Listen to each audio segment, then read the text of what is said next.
Okay, hi everyone. Welcome to week 7 of Metopen, Teknologi Penelitian dan Penelitian Pendidikan. Dan di week 7 ini, karena sudah ada yang submit chapter 2, so the first thing is I'm gonna talk a little bit about the feedback for chapter 2 submission, general feedback, and after that, I will talk a little bit more about summarizing versus synthesizing and why it matters, why it's important, and why they're different. Oke, pertama, ini beberapa catatannya.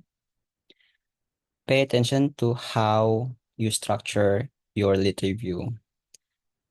Jadi, sebelum nulis, karena lit review itu ada banyak sekali, bisa pakai kayak A, B, C, dan segala macam. Bisa pakai kayak 2.1.1 dan segala macamnya. Semuanya terserah dikembalikan. Tapi at least uh, harus konsisten gitu ya. Karena saya ada lihat ada yang bikin satu, dua, terus hilang, tiba-tiba A muncul, tiba-tiba tidak ada bagian B-nya, terus selesai begitu ya. Um, jadi pasti ada banyak yang dibicarakan di bab 2, konsep-konsep maupun studi sebelumnya, dan semuanya itu harus terstruktur begitu. Salah satu caranya adalah bisa dengan mengelompokkannya per tema, ya, per tim gitu. Jadi kalau temanya sama, mungkin bisa disatukan. Atau kalau paling sederhana, kalau cuma mau membahas tentang studi sebelumnya, maka tinggal langsung saja gitu, tanpa ada pengelompokan. Jadi paragraf satu tentang studi satu, paragraf 2 tentang studi 2, dan seterusnya. Tapi kalau memang mau membahas teorinya dulu, konsep-konsepnya, karena belum sempat dibahas di bab satu, dan maunya bahas di bab 2, mohon kasih rapi gitu ya. Contohnya satu, concepts, dua, previous studies. Seperti itu ya, supaya jelas kelihatannya alurnya bagaimana. And the next feedback is limit your review into one study, one paragraph each. Kenapa? Supaya dia bisa singkat, padat, jelas, lugas gitu ya, supaya dia tidak lari kemana-mana. So we know a journal article is a lot, multiple pages, but somehow we need to actually summarize them or synthesize them into one, gitu ya, one paragraph. Jadi contohnya apa ya? Contohnya nonton film lama 1 jam, 2 jam. Terus kalau kita padatkan untuk jelaskan ke orang yang tidak pernah nonton film itu bagaimana, itu juga harus singkat kan. Kita tidak mungkin cerita sampai 2 jam kan. Nah, bisa memakai analogi seperti itu. Jadi setelah baca artikel sebelumnya yang banyak itu berhalaman-halaman, bikin bagaimana supaya bisa sampai satu paragraf, supaya bisa gampang diceritakan ke pembaca, ya. In order to review the previous research, you need to talk about what's actually the topic, the research method, what's the problem, and what's the findings, gitu ya. Tapi ingat lagi, jangan langsung ambil terus ditaruh, tapi diolah, diparafrase, pakai kata-kata sendiri, gitu. Sekarang summarizing versus synthesizing, because they are different. Lit review memang secara gampang kita bisa bilang adalah ringkasan studi sebelumnya atau summarizing. Tapi sebenarnya lit review itu, it is more than just summarizing. It is more like synthesizing. Jadi lebih baik itu um, lit review itu dia sintesis daripada summarize. Apa bedanya summarize sama synthesize? Jadi kalau summarize itu kita cuma bilang menurut pada tahun sekian dia meneliti tentang masalah ini dengan metode ini, hasilnya ini, dah selesai. Itu ya. Literally cuma rangkuman. Kalau synthesize, kita lebih bisa mengorek itu. Terus kita konekkan dengan penelitian kita. Jadi kayak menurut si A tahun sekian dia melihat masalah tentang topik ini dengan metode ini yang belum pernah dilihat oleh orang lain mungkin karena orang lain mungkin pakai ini tapi dia pakai ini. Orang lain pakai metode B, dia pakai metode C. Jadi uh, findings dari si B, orang si A sama si B berbeda karena metodenya berbeda dan sebagainya. Terus persamaan dari studi ini dengan studi saya adalah ini gini gini dan perbedaannya adalah gini gini gini. Jadi lebih ada analisisnya di sana, ya. Next, connecting previous research with your current research. Ya, ini yang sudah saya sempat sebutkan juga. Jadi bukan hanya summarizing ya, bukan hanya menyebutkan segala macamnya, tapi juga langsung kasih connect dengan studi kita itu kayak gimana. Bisa di setiap paragraf saat dijelaskan atau bisa di ujung. Yang penting harus kelihatan jelas. Kalau kita itu menghubungkan antara studi sebelumnya dengan studi kita. And lastly, always cite sources of the concept you have mentioned. Ingat, sources harus ada citationsnya ya. Harus selalu sebutkan sumber. Jangan hanya bicara konsep ini adalah seperti ini, tapi tidak ada sumber. Definisi ini adalah gini, tidak ada sumber. Tipe-tipe dari konsep ini adalah A, B, C, D segala macam, tidak ada sumber. Itu kejahatan ya. Tidak boleh dilakukan seperti itu. Harus selalu cite sources. Oke, sekarang kita bicara sedikit lagi lebih tentang summarizing and synthesizing. Summarizing versus synthesizing. And I want you all to do synthesizing. I don't want you all to only do summarizing. Okay, synthesizing sources involves combining the work of other scholars to provide new insights. It's a way of integrating sources that help situate your work in relation to existing research. Jadi kita bisa mensituasikan studi kita tuh ada di mana di antara banyak studi yang lain yang sudah dilakukan, gitu ya. Synthesizing sources involve more than just summarizing. Jadi dia lebih dari summarizing, as I mentioned before.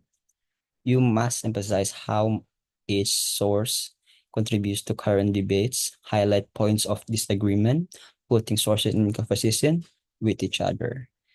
Jadi makanya saat menjelaskan juga mungkin bisa lebih dari satu sources gitu. Jadi kayak lebih dari satu studi, jelaskan bersamaan, terus jelaskan hubungannya apa, perdebatannya apa. Karena inti dari penelitian adalah kenapa selalu ada penelitian?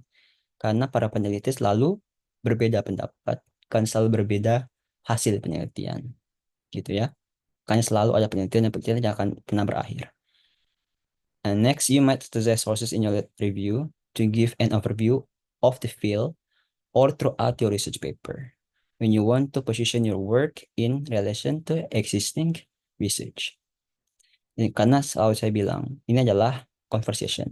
Ini adalah percakapan. Jadi, percakapan antara research sebelumnya dengan research yang sedang kamu lakukan. Example of synthesizing sources. Let's take a look at the example where sources are not properly synthesized and then see what can be done to improve it. Ini contoh orang yang mungkin summarize. Jadi ini disebutnya poor synthesis.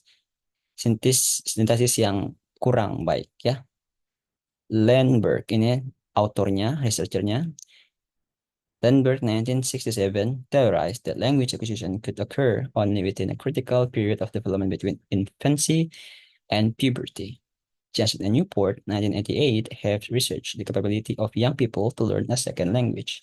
The findings suggest that young learners acquire second language more easily than older learners.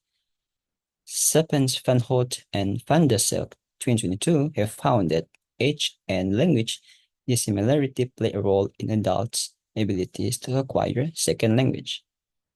Bisa kita lihat di sini dari studi 1967 Dia cuma jelaskan synthesize. Jadi studi yang panjang itu dia synthesize jadi satu kalimat. Yang ini dia bikin jadi dua kalimat. Yang ini satu kalimat. Tapi mereka tuh kayak berdiri sendiri begitu. Dia hanya menyebutkan, dia tidak mengkoneksikan antara studinya Lindbergh, Johnson Newport, sama Stephens Van Hout and Van der Stilk ini. Ya kan? Tidak ada koneksinya. So it's basically just summarizing, even though it's called forced synthesis. But I would say it's just summarizing, basically. Now, let's take a look at good examples of synthesis. Research on the barriers of second language acquisition has primarily focused on age-related difficulties.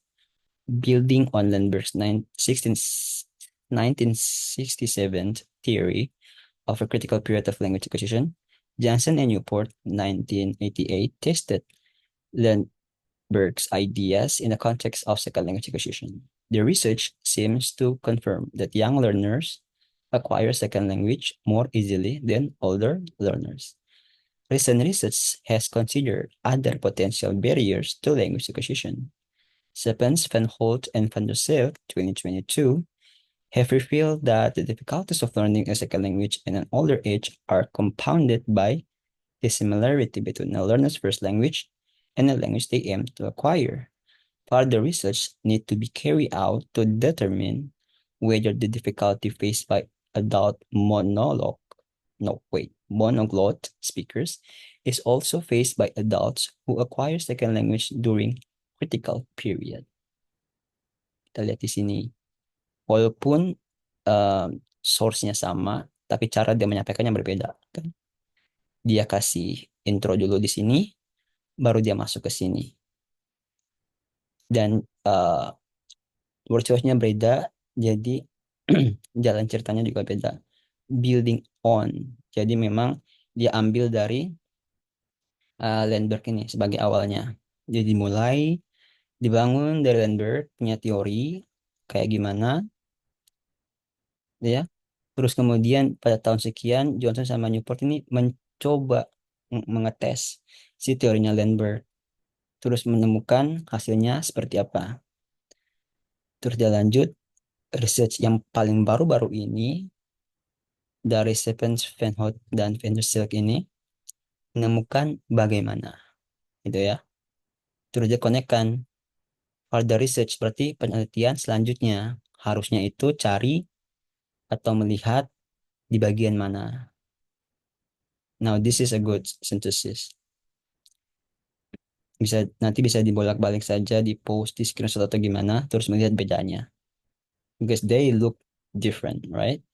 Ini memang lebih pendek, lebih singkat, ini lebih panjang, tapi ini dia lebih compact, dia lebih padat gitu, dan dia lebih bisa bercerita. Entah dia pakai connectors dan segala macamnya, atau pemilihan katanya, jadi dia lebih bisa bercerita dan semuanya bisa lebih terkoneksi gitu. Okay, how to synthesize sources? What questions or ideas recur? Do the sources focus on the same point, or do they look at the issue from different angles? Jadi kita lihat sumber-sumbernya, apakah mereka poinnya sama atau berbeda, apakah POV-nya sama atau berbeda. Kalau POV dalam penelitian mungkin kita bisa lihat kayak POV peneliti kualitatif dan peneliti kuantitatif, itu pasti POV-nya berbeda. Terus instrumen yang digunakan itu juga bisa dilihat sebagai POV yang berbeda, dan demografik yang terlibat itu juga bisa POV berbeda. How does each source relate to others? Does it confirm or challenge the findings of past research? Jadi ini cara mengkoneksi antara research sebelumnya dengan research yang lain. Tadi itu yang 1967 sama 1988. Mereka bagaimana? Jadi kita bisa lihat yang paling baru itu, yang lebih baru, dia challenge yang lebih lama dan menemukan hasil yang lain dan sebagainya. Hasil yang bagaimana? Entahlah. Itu ya. Where do the sources agree or disagree? Dia titik temunya di mana, titik disagree-nya di mana, titik sependapatnya di mana, dan tidak sependapatnya di mana. Diceritakan. Once you have a clear idea how each source position itself, put them in a conversation with each other. So as I said, it's like a conversation. Dia bakalan seperti percakapan antara satu riset dengan riset yang lainnya. Analyze and interpret the points of agreement and disagreement. This displays the relationship among sources and creates a sense of coherence. Coherence berarti dia kayak nyambung gitu ya saat diomongkan. Consider both implicit and explicit disagreement. Whether one source specifically refute or another, or just happens to come different conclusion without specifically engaging with it, you can mention it in your synthesis either way.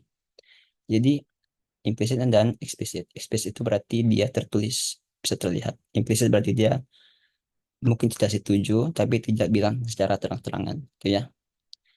Ada peneliti yang keras menyebutkan nama peneliti lain dan bilang kayak dia tidak setuju. Ada peneliti yang tidak terang-terangan bilang dia tidak setuju. Dan di dunia penelitian seperti itu. Um, ini contohnya bikin tabel untuk sources dan um, perbedaannya.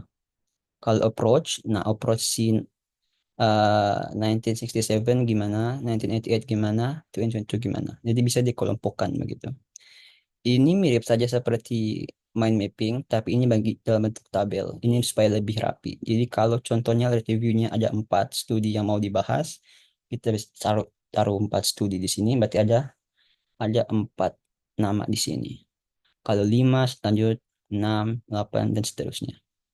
Dan bagian ini bisa contohnya begini, approach pendekatannya, factors in language acquisition, barriers to language acquisition. Jadi karena memang bicaranya tentang language acquisition, uh, jadi mereka lihatnya apa yang bisa enabling language acquisition itu, apa yang bisa um, apa ya menyulitkan language acquisition itu. Bisa kayak begini. Ini berarti dia membedakannya secara topik, ya. Dia betul-betul melihat topiknya. Bagaimana mereka um, somehow topiknya itu bagaimana penelitiannya hasilnya beda atau sama dalam hal enabling factors sama barriers. Selain ini bisa lebih kreatif lagi, jadi bisa taruh approach, bisa taruh um, lain-lain teori, bisa taruh metode, bisa ditaruh demografik, bisa ditaruh um, lain-lain sebagainya sebagai indikator. Dikreatifkan saja. Ini hanya sebagai apa ya pemetaan supaya nanti bisa sintesis seperti ini. Ini hanya contoh dan mungkin orang lain bisa melakukan pemetaan yang berbeda dengan cara berbeda, tapi ini hanya salah satu contoh dari banyak contoh. Okay, that's all for now, and that's all for week 7. Please always take a look at the syllabus. And the deadline for this week, Sunday, October 20th, is chapter 3 submission. Ya, terus minggu depan deadline-nya adalah chapter 1, 2, and 3. Kalau ada yang mau anyone want to talk to me, you can actually chat either in the group or chat in person. So we can have a Zoom meeting one-on-one if you want. Ya, kalau mau ngobrol, tanya-tanya segala macam, bisa lempar di grup, bisa chat pribadi, nanti kita bisa jadwalkan scheduling untuk Zoom one-on-one. Bisa lebih lagi banyak tanya jawab kalau mau. Ya, karena saya selalu terbuka untuk mau membahas draftnya. Okay, and that is all. Thank you all for coming in and joining in virtually, and I will see you next time.